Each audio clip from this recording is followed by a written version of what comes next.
This is Revenge Bible. I always thought silence was a kind of safety, a soft shield, a place to breathe when the world felt too loud.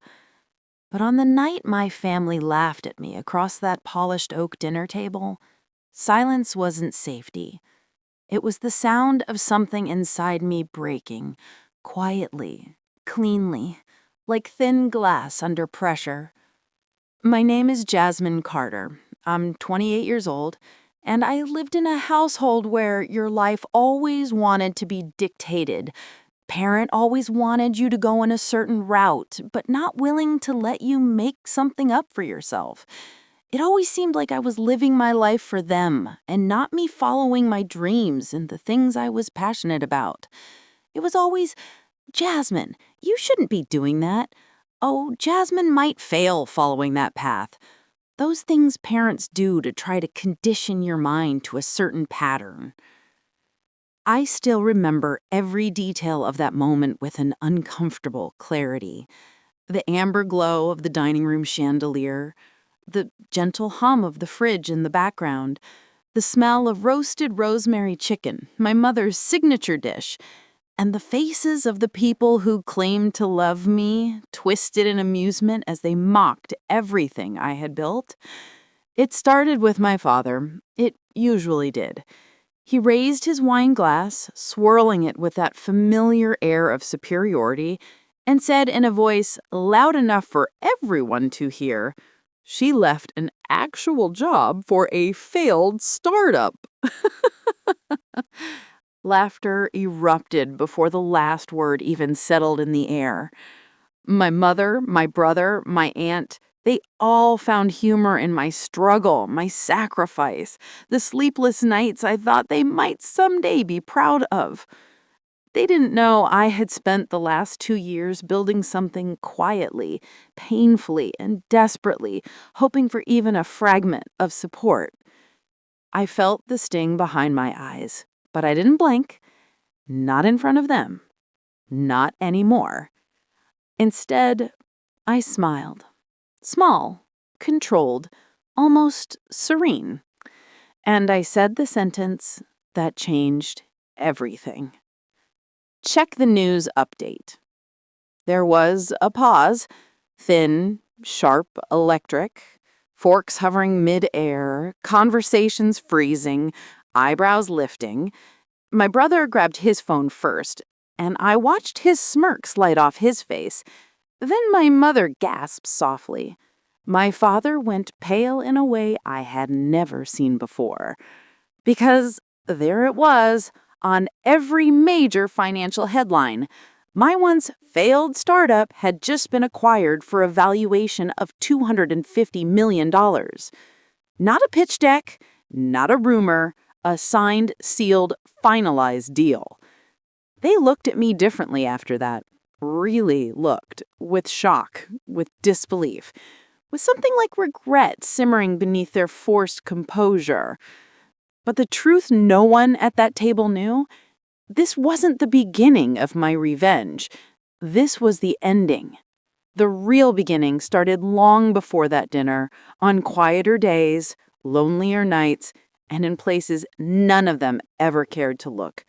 Now stay with me because this is where everything shifts. Let me ask you something. What would you do if the people meant to protect you were the first ones to break you? Would you shrink? Or would you rise and protect yourself? Share your honest opinion in the comments. I truly want to hear your perspective.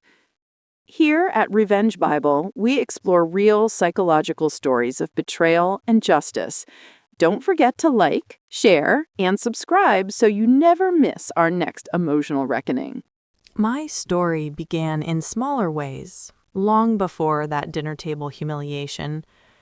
It began in the quiet places of my childhood, in the pauses between my father's expectations and my own voice.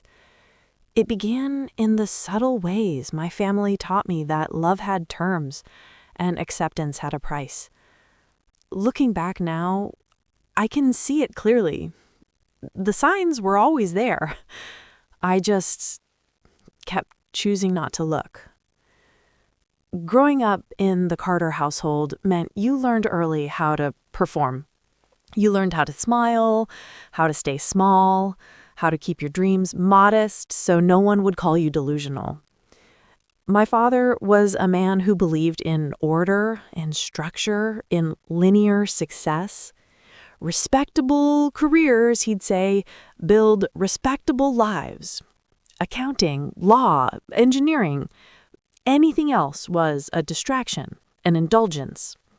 So when I landed an accounting job straight out of college, he shook my hand like I had done something honorable, something that finally made me worthy of the Carter name. But I never fit into that world. Every day felt like wearing shoes a size too small, technically functional, but painfully wrong. I remember sitting at my desk under fluorescent lights, listening to the steady click of keyboards and feeling a heaviness in my chest I couldn't name it yet. It wasn't sadness. It was confinement. It was the quiet ache of suppressing something that wanted to grow. I started working on my startup idea during late nights when exhaustion made honesty easier. A productivity app built for freelancers, simple, intuitive, designed to help people like me manage chaos. I named it Task Nexa after a word that meant connection, because that's what I hoped it would bring people. Connection to their purpose, connection to their time, connection to themselves. But when I finally gathered the courage to tell my family about it, they didn't hear my excitement. They heard inconvenience. My mother pursed her lips and said, "Jasmine, why would you risk stability?" My brother laughed and reminded me I didn't have the personality for entrepreneurship. My father just stared at me for a long moment and said, almost gently, "Dreams are cute at your age, but don't ruin your life, for one." I wish I could tell you I shrugged it off. I didn't. Their disapproval sank into my skin like cold water. I spent weeks debating whether their voices were wiser than mine. But every day I felt that restless pull inside me, the one that whispered, "This is your path, even if they can't see it yet." That was the quiet truth I clung to. When I finally resigned from my accounting job, I didn't tell them right away. Only after the decision was irreversible did I call home. My father didn't raise his voice. He didn't need to. Disappointment was his favorite form of control. He simply said, "You'll regret this." And I carried those words like a bruise for months. But despite the fear, the loneliness, and the doubt that crawled into my thoughts every night, building Task Nexa gave me a sense of purpose I had never felt before. I worked out of my tiny apartment with mismatched chairs and cold coffee. I spent hours debugging code, sketching interface ideas, and teaching myself marketing strategies from YouTube tutorials. My savings dwindled. My anxiety grew. But something else grew too. My belief that maybe for once I was choosing me. During this time, I didn't see my family much. When I did, they treated my startup like a phase, like a childish hobby I would eventually abandon. They asked if I was back in the real world yet. My brother joked that I was playing CEO. My mother told family friends I was taking time off. They rewrote my choices so they didn't have to explain them. And I let them. I stayed quiet. I told myself silence was easier. But silence is heavy. It collects inside you, layer after layer, until you realize you're carrying a version of yourself that doesn't belong to you. The only people who ever saw the real weight of my struggle were my allies, Maya, my attorney, and Jonas, my lead developer. They were the ones who knew I sometimes cried in the bathroom between meetings. They were the ones who saw me work 12-hour days, then apologize for not doing enough.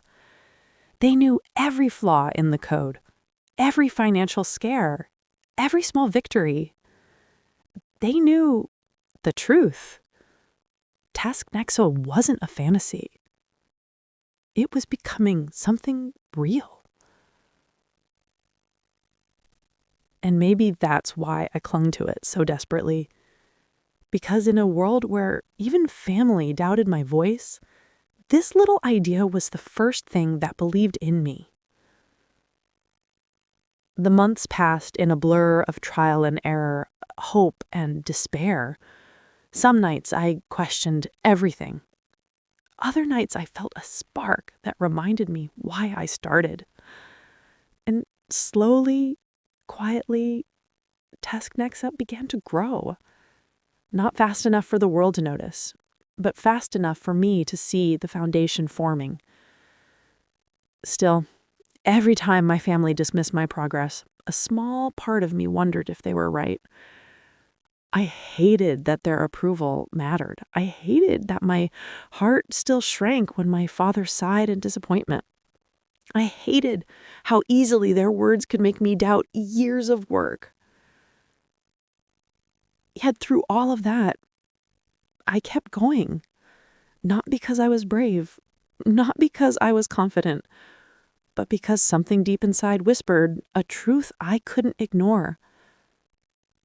My story was meant to be written by people who never tried to understand me.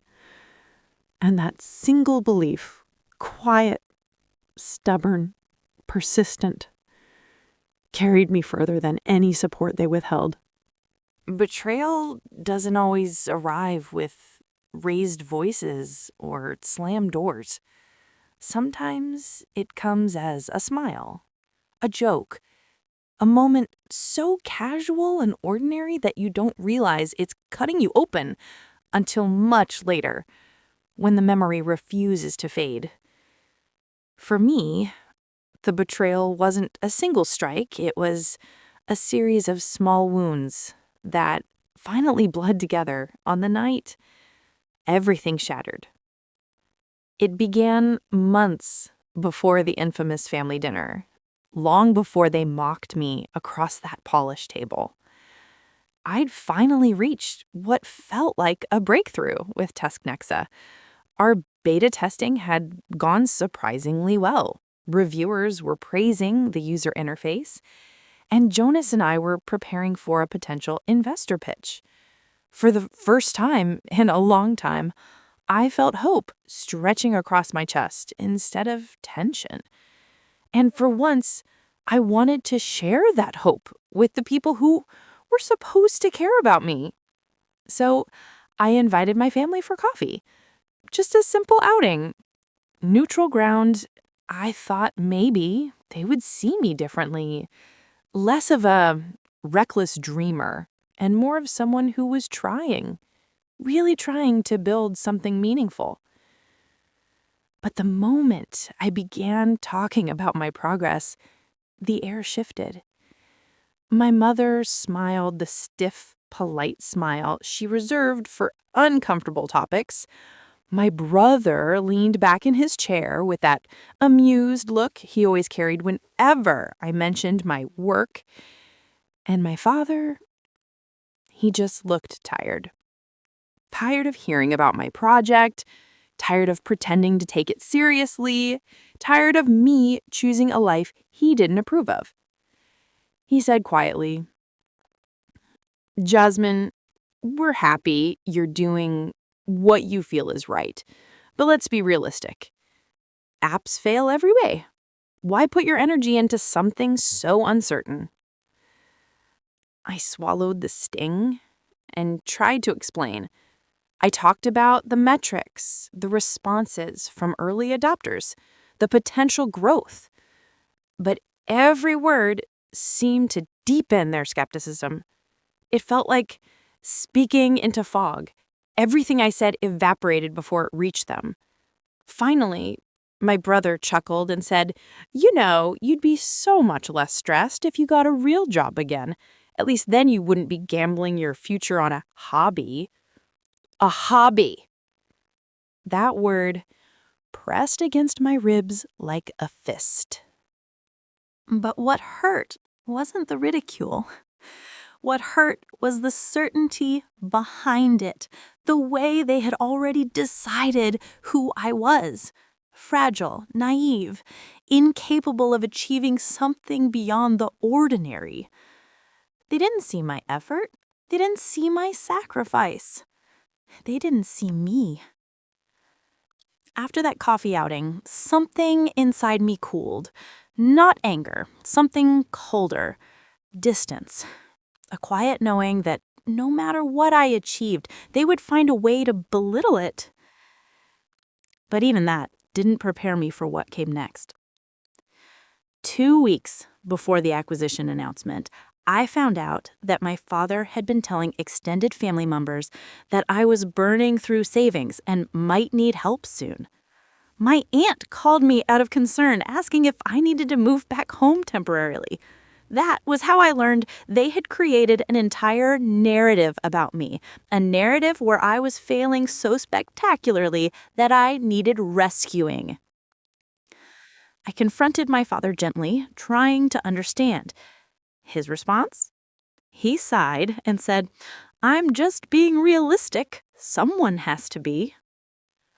That was the moment I realized their doubt wasn't about my startup. It was about me. Their disbelief was so rooted in who they thought I was that they couldn't imagine me succeeding in anything that didn't fit their mold. It wasn't protection. It wasn't concern. It was condescension disguised as care. But the real betrayal happened on the night of my brother's birthday, 3 weeks before the dinner. I arrived early, carrying a neatly wrapped gift, and walked through the hallway towards the kitchen.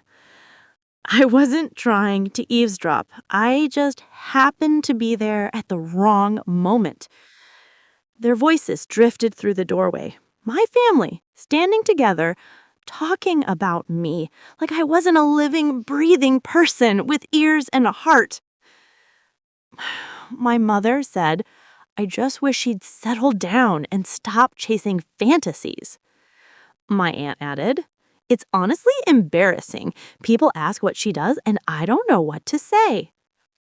My brother laughed and said, "Just tell them she's an unemployed coder with delusions of grandeur." But what destroyed me wasn't their laughter. It was my father's quiet, disappointed sigh, the kind he used when something confirmed his worst beliefs. "With her choices, she'll learn eventually. Reality always wins." I stood there, frozen, not angry, not even sad at first, just numb. As if my body had forgotten how to process what I was hearing. It wasn't the words. It was the ease, the casualness, the comfort they felt mocking me when they thought I wasn't listening. When I stepped inside the room moments later, their conversations shifted. Smiles returned. Polite tones replaced what had just been said. They looked at me like nothing had happened, like they hadn't just peeled pieces of me away for sport. But something had changed. In that single moment, clarity found me. They weren't waiting for me to succeed. They were waiting for me to fail. That realization didn't make me better. It made me quiet. And in that quiet, something inside me hardened. Not into anger, but into resolution. That night was the betrayal I carried with me all the way to the dinner table, where everything later unfolded. But instead of breaking me, it taught me the most important truth. Sometimes the people closest to you aren't undermining your path. They're undermining your belief in yourself. And once you see it, you can never unsee it. I always thought discoveries came in loud moments. Doors slamming, secrets spilling, someone shouting the truth by accident. But mine arrived in pieces, almost politely, like a sequence of small taps asking me to pay attention. At first, I didn't. I was too busy trying to keep my head above water, building Task Nexa with limited resources, late nights, and the constant background noise of my family's disapproval replaying in my mind like an irritating loop. The first clue came one quiet morning. I was sitting at my desk, reviewing some bug reports Jonas had patched overnight. He messaged me with a short line. "You might want to check the analytics dashboard." There was nothing dramatic about it, but something in his tone felt different. He was steady, but I could sense an underlying excitement. I opened the dashboard, expecting the usual slow climb. Instead, I watched the numbers roll upward, like a rising tide. A micro-influencer had tested our beta version and posted a video. Her followers flocked to the app out of curiosity, and their feedback was overwhelmingly positive. I remember sitting back, palms slightly sweating, staring at the screen. It wasn't the big break yet, but it was the first real sign that something was shifting. Like Task Nexa was no longer crawling, but preparing to walk. The second clue came from Maya. She emailed me a week later, asking if I had time for a short call. Maya never used vague language. Attorneys don't like ambiguity. So, of course, the moment she wrote that, my stomach tightened. On the call, she spoke in that calm, steady voice she always uses before delivering news with weight behind it. She said, "Jasmine, you need to know that a mid-sized productivity software company reached out, quietly. They want to explore a potential acquisition." For a moment, I couldn't speak. My mouth felt glued shut. I dreamed of that kind of call for years, but imagining something and hearing it are two different things. When I finally found my voice, I whispered, "Is this real?" Maya chuckled softly. "They sent over a tentative range for valuation. It's higher than you think." That night, I couldn't sleep. My emotions sat strangely between disbelief and fear. Fear that it would vanish, fear that I would wake up and realize I misunderstood everything. So I opened my gratitude journal, writing small, trembling sentences. "Today's something changed. I think this might be real. Don't panic. Breathe." It was the most honest prayer I'd written in a long time. The third clue arrived unexpectedly, through the silence.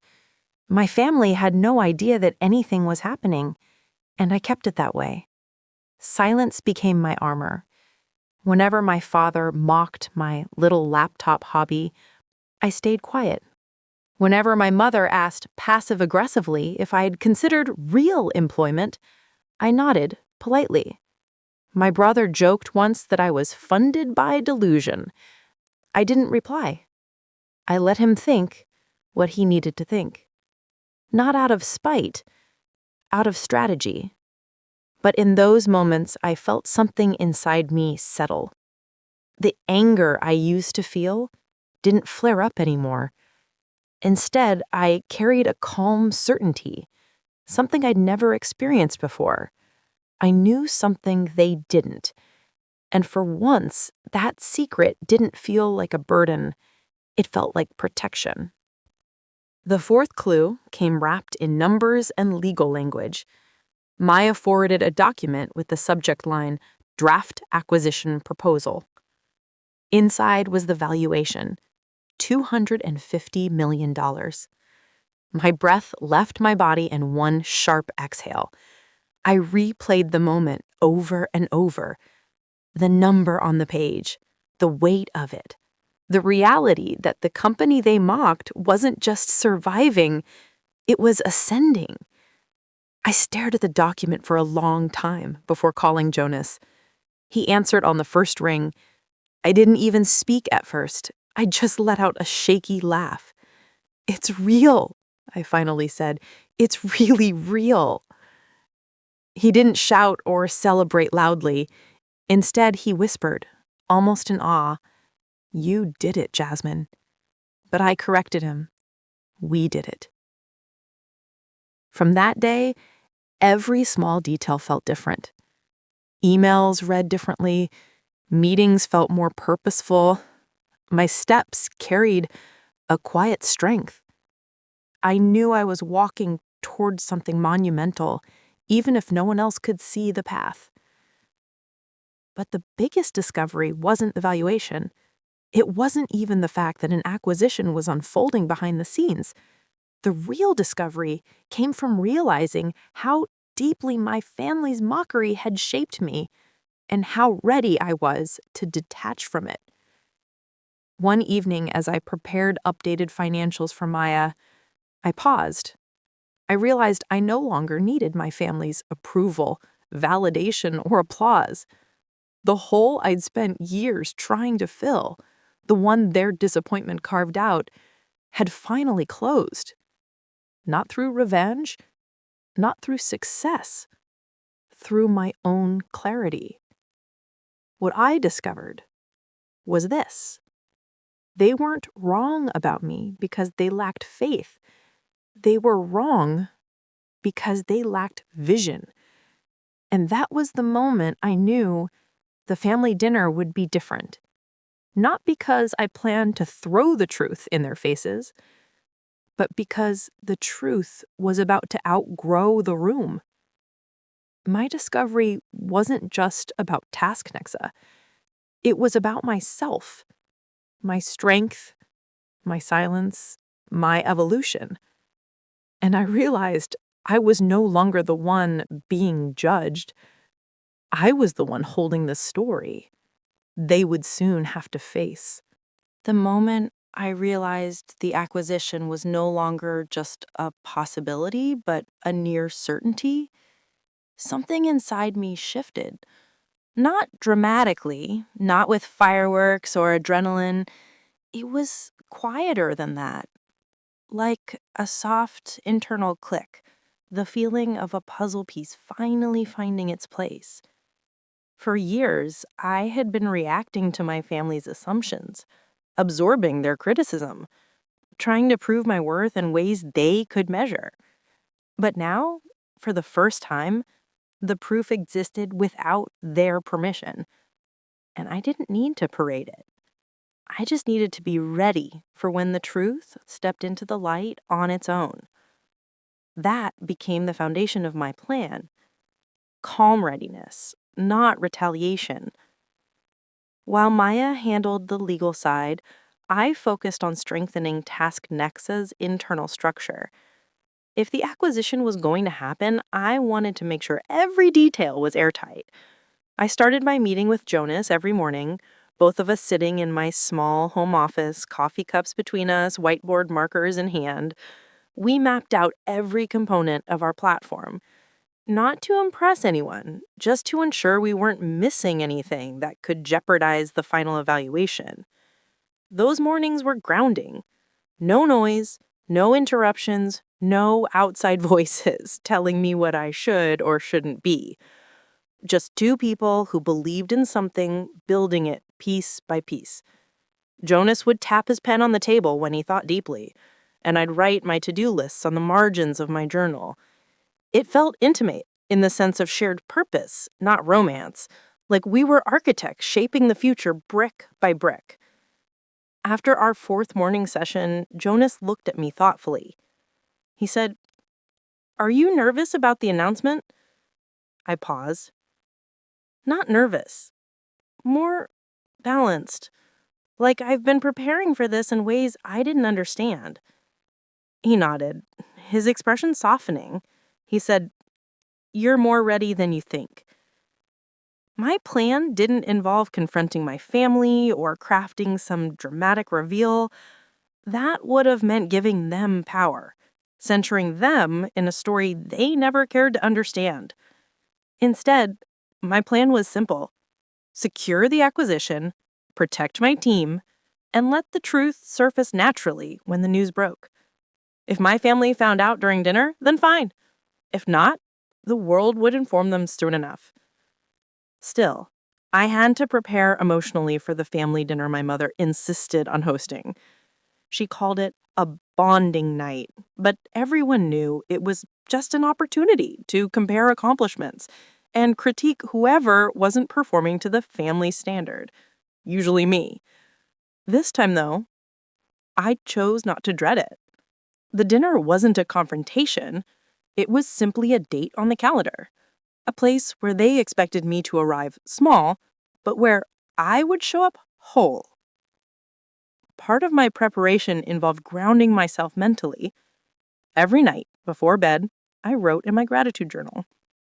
Some entries were simple. I'm grateful for progress. Others were longer. I'm grateful for the strength to stay silent when I used to crumble. I'm grateful for growth I no longer need permission to claim. Writing stabilized me in ways I didn't expect. It turned my attention inward. It reminded me that the real revenge wasn't the announcement. It was the peace I felt while waiting. Meanwhile, Maya worked tirelessly, sending me updated paperwork, revised clauses, and timelines. She was efficient, direct, and unflinching. On our check-in calls, she would tell me, "Your product is strong. Your numbers are clean. Your valuation is justified." Every time she said it, I felt another small layer of doubt peel away. One afternoon, she asked, "Do you want the announcement scheduled before or after your family dinner?" I paused, tapping my pen lightly against my knee. I said, "During." Not because I want to shock them, but because I want the universe to speak for me, not my voice. She smiled, knowingly. Then that's what we'll do. The final phase of my plan revolved around clarity. Not for them, for me. I needed to enter that dinner unattached to their reactions. I practiced responses in the mirror, not to defend myself, but to maintain composure. Simple phrases like, "That's your perspective," or "I understand you feel that way," or even silence if needed. Silence had become one of my sharpest tools. Not abrasive, just steady. In the days leading up to the dinner, I took long walks around my neighborhood, letting my thoughts settle. One evening, I passed by a family on their porch, laughing, lively, warm. Something about it pricked at me. Not jealousy, but clarity. My family could never give me that kind of warmth, but I had built something even more powerful. A sense of self, untouched by their limitations. The night before the dinner, I called Jonas. "I'm ready," I told him. "For the acquisition?" he asked. "For everything," I replied. He took a breath, then let the truth do what it does. The day of the dinner, I woke up calm. Too calm, maybe. I made coffee, reviewed the last set of documents Maya had sent, and signed where she instructed. Each signature felt like a vow. To myself, to my vision, to the years I spent fighting self-doubt. When I clicked send, I whispered to the empty room, "It's done." In the afternoon, I sat on my bed holding my gratitude journal. I wrote the longest entry yet. I'm grateful that I no longer need validation to feel worthy. I'm grateful that silence became strength. I'm grateful for the girl who didn't quit. And I'm grateful for the woman she's becoming. When I closed the journal, I realized something surprising. The plan wasn't about proving them wrong. It was about proving myself right.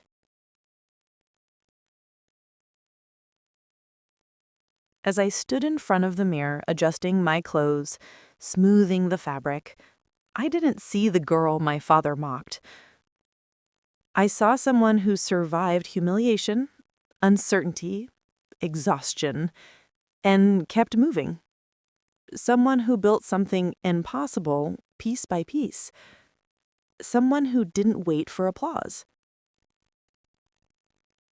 The plan was never to embarrass them.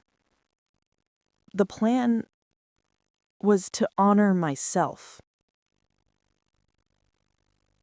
Whatever happened at that dinner would simply be the world catching up. The night of the family dinner, I stepped into the Carter household feeling a calm I hadn't known I could carry. The polished dining room, the warm chandelier light, the smell of roasted rosemary chicken, it all felt the same as every other family gathering. But this time, something was different. I was different. I had spent months building, planning, waiting, and now the moment of revelation was almost here. As I walked in, my father looked up from his glass of wine and arched a brow, the familiar look of superiority etched into his face. My mother gave me the polite smile she reserved for appearances, and my brother smirked, confident, as ever, that I was still beneath him. Aunt Vivian was already in the corner, exchanging whispered comments with Mark, the sound of their laughter like small knives. I felt the old familiar ache in my chest, the desire to shrink, to disappear, but I didn't. I straightened my shoulders, smoothed my dress, and reminded myself that the only validation I needed was already mine. Dinner began as it always did, with small talk that barely covered the tension under the surface. My father asked about my day job, which was the polite euphemism he used for my startup. My mother asked questions in the tone of concern, but spiked with disbelief. And my brother, as usual, couldn't resist a jab. "Still managing that little app, Jasmine?" he said, half laughing, expecting a weak answer. I didn't respond. Not yet. I waited, not impatiently, but deliberately. Every word, every pause, every glance was calculated in its stillness. My family had built a narrative about me, and now I would let reality speak in its own voice. When my father finally leaned back and, louder this time, said she left an actual job for a failed startup, the room erupted in the laughter I had heard so many times before. My mother covered her mouth in amusement, my brother leaned forward to mock me more, and Aunt Vivian whispered something sharp under her breath. I felt the familiar sting, but I didn't let it break me. I breathed. I reminded myself of the plan, of the months of preparation, the sleepless nights, the quiet victories no one had acknowledged. And I smiled. Small, controlled, almost serene, the kind of smile that carries the weight of secrets. I said, "Check the news update." At first, nothing happened. Their laughter faltered, my father's brow furrowed, my brother's smirk froze, my mother blinked rapidly as if trying to understand what I had said. I felt their disbelief as tangibly as if it were a physical object pressing against the table. One by one, they reached for their phones. The first one to react was my brother. His eyes widened as he scrolled. Then my mother gasped softly, covering her mouth again, but this time in shock rather than amusement. My father leaned forward, hand frozen midair, and his face drained of color. Aunt Vivian muttered something under her breath that sounded like, "No way." On every major financial headline, the proof was there. TaskNexa, the little startup they had all dismissed, had just been acquired for $250 million. Their phones glowed in their hands, reflecting back the undeniable truth that their assumptions had been spectacularly wrong. I watched the silence grow, thick and heavy, as the reality settled in. And yet, I didn't gloat. I didn't deliver a speech. I didn't even let the room feel the full force of what I had accomplished. I simply watched, observed, felt the power of my own patience. My father finally whispered, almost inaudibly, I didn't know." His voice trailed off, as if the words weren't enough to cover the years of doubt he had layered on me. My mother looked as if she wanted to cry and laugh at the same time, the confusion of emotions playing across her face. My brother's jaw tightened. He couldn't meet my eyes. Aunt Vivian's gossip-driven confidence faltered, replaced by a strange, unsettled respect. The dinner continued, but the energy had shifted. They spoke more carefully, as if each word might reveal more evidence of my success. I let them stumble through their attempts to reconcile with the truth. I didn't correct them. I didn't need to. The numbers, the acquisition, the $250 million valuation, all of it spoke for itself. And in that moment, I realized something profound. My revenge was never about humiliation. It was about revelation. I didn't have to fight them or prove myself in their eyes. I simply had to allow the facts to arrive. Success, delivered in silence, carried a power no argument, no confrontation, no shouting could match. Later, when dessert was being served, I finally spoke quietly, letting my voice cut through the awkward air. "I didn't do this to prove anything to you. I did it for myself, for the girl who stayed up all night, who doubted herself, who kept going when no one else believed." There was a pause, the kind that stretches and lingers. My father's lips pressed together, a mixture of pride and shame. My mother's eyes glistened, a recognition of something she hadn't expected to witness. My brother shifted uncomfortably in his seat, and Aunt Vivian looked anywhere but at me. In that moment, I felt a rare clarity. Revenge wasn't shouting, wasn't confrontation, wasn't tearing them down. Revenge was composed. Revenge was success measured in their silence.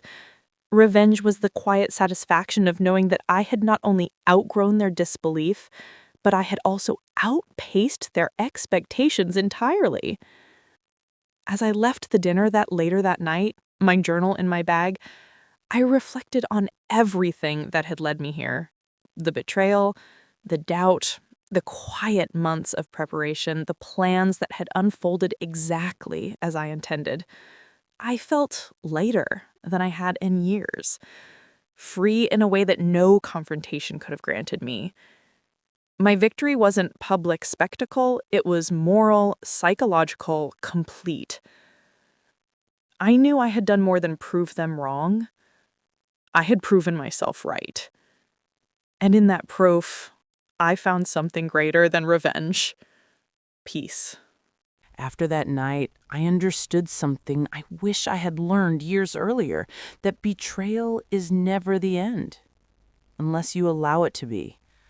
My family's mockery, their disbelief, the constant underestimation of my abilities, it didn't define me. It only revealed their limitations, not mine. And in realizing that, I found freedom.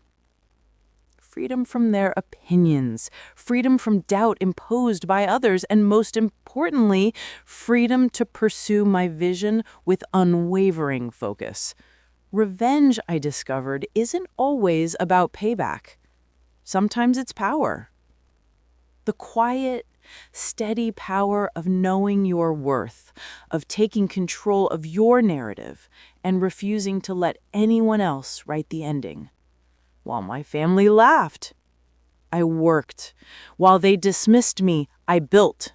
And when the time came for the truth to speak for itself, I didn't have to lift a finger to force it.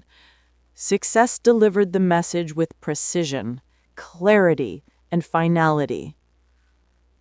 That night and the weeks that followed taught me that life doesn't end when someone else doubts you.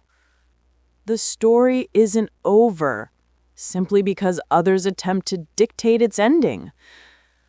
The ending is yours to write. And sometimes it begins in silence, in persistence, in the unseen hours of effort that no one applauds until the world is ready to notice. I took this lesson to heart. I continued to grow Task Nexa into a thriving platform, expanding the team, investing in innovation, and mentoring young creators who had been told their ideas were impossible. I embraced the balance of ambition and patience, understanding that true empowerment comes from mastering yourself before trying to change anyone else.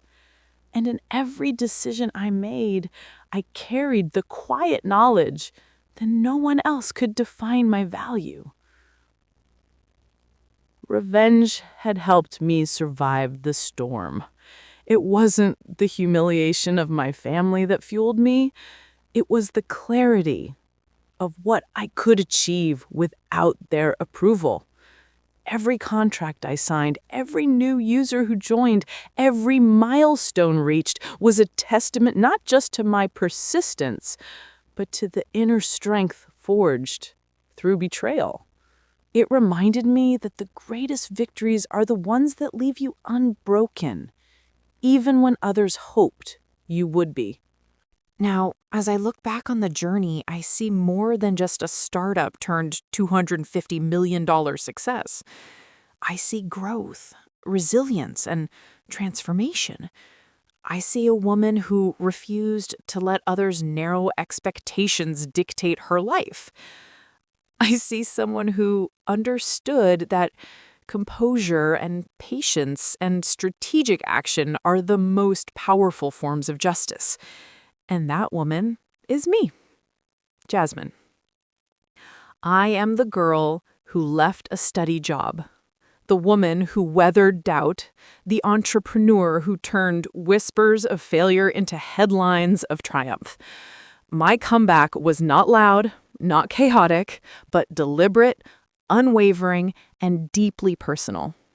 I reclaimed my narrative, silenced the laughter, and demonstrated that success hits hardest when delivered in silence. To anyone watching this story unfold, know this. Betrayal is not the end. The ending is yours to create. When others try to write your story, hold on to your vision, persist in your efforts, and let your triumph speak for itself. The power you seek has always been inside you.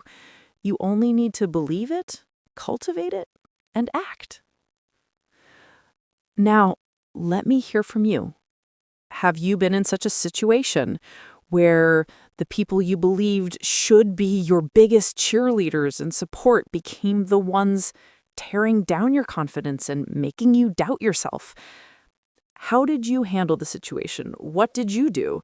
And if you've not been in such a situation, listening to my story, what would you have done if you were in my shoes? What form of revenge and steps would you have taken? Make sure to share your opinion and experiences in the comments down below. In the comments, I would truly love to hear from you all. This was another story from Revenge Bible, where we turn pain into purpose and betrayal into balance.